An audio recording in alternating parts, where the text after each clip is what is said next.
नमस्कार। ज्योतिषीय श्रृंखला की इस कड़ी में आपका हार्दिक स्वागत है। आइए अब जानते हैं कि स्त्री की कुंडली में अल्पपत्या योग या अनपत्या योग कैसे बनता है। अल्पपत्या योग मतलब स्त्री को कम संतान होना और अनपत्या मतलब संतान का नहीं होना। इन योगों के बारे में अब जानते हैं। यदि कुंडली में वृष, कन्या, सिंह और वृश्चिक राशि में से किसी भी राशि में चंद्रमा स्थित हो तो नारी अल्प संतान वाली होती है। हम जानते हैं कि चंद्रमा जिस भी राशि में स्थित होता है जातक की वही राशि कही जाती है, जन्म राशि वही कहलाती है। इसका मतलब क्या हुआ कि यदि स्त्री की राशि वृष हो, कन्या हो, सिंह हो या वृश्चिक हो तो वैसी नारी अल्प संतान वाली होती है, बहुत थोड़ी संतान उसको होती है। यदि पंचम भाव में धनु या मीन राशि हो और बृहस्पति पंचम भाव में स्थित हो अथवा पंचम भाव पर क्रूर ग्रहों की दृष्टि पड़ती हो तो स्त्री को संतान नहीं होती है। अब पंचम भाव में धनु राशि हो या मीन राशि हो और बृहस्पति पंचम भाव में स्थित हो, अर्थात बृहस्पति अपनी स्व राशि में स्थित होकर के पंचम भाव में स्थित हो या वैसे पंचम भाव पर जिस पंचम भाव में धनु या मीन राशि उपस्थित हो उस पर क्रूर ग्रहों की दृष्टि पड़ती हो। अगर बृहस्पति वहां पर नहीं भी बैठा है तो वह पंचम भाव यदि क्रूर ग्रह के द्वारा दृष्ट है तो वैसी स्त्री को संतान नहीं होती है। यदि सप्तम भाव में पापक ग्रह की राशि हो अथवा सप्तम भाव पापक ग्रह से दृष्ट हो तो नारी को संतान नहीं होती है अथवा कम होती है।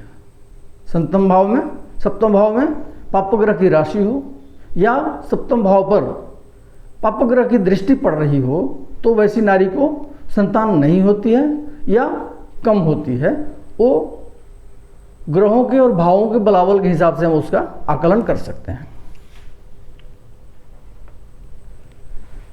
यदि पंचम भाव में मंगल स्थित हो और राहु सप्तम भाव में हो तो स्त्री को संतान का अभाव होता है।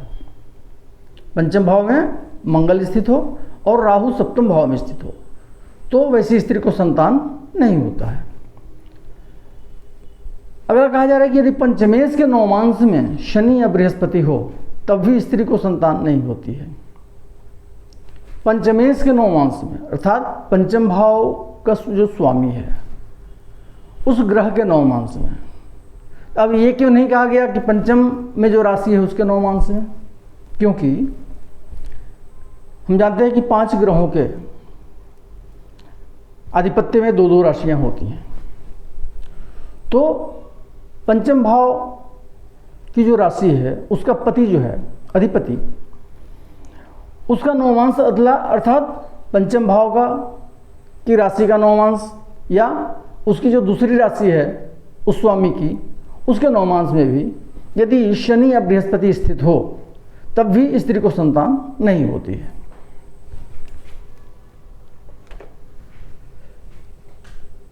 यदि सप्तम भाव में सूर्य या राहु बैठा हो और अष्टम भाव में बृहस्पति या शुक्र स्थित हो तो संतान जीवित नहीं रहती है अर्थात शिशु का जन्म होकर मौत हो जाती है।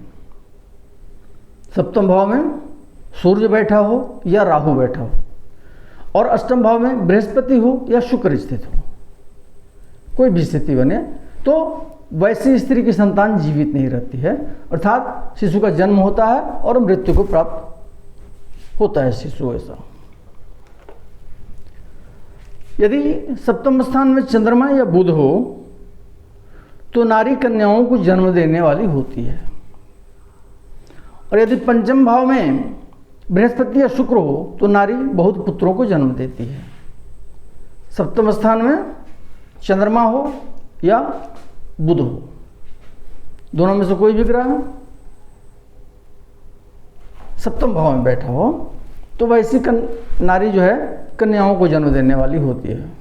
और वही स्त्री की कुंडली में सप्तम भाव में बृहस्पति बैठा हो या शुक्र बैठा हो तो वैसी स्त्री को बहुत सारे पुत्रों की प्राप्ति होती है, पुत्रों को जन्म देने वाली होती है।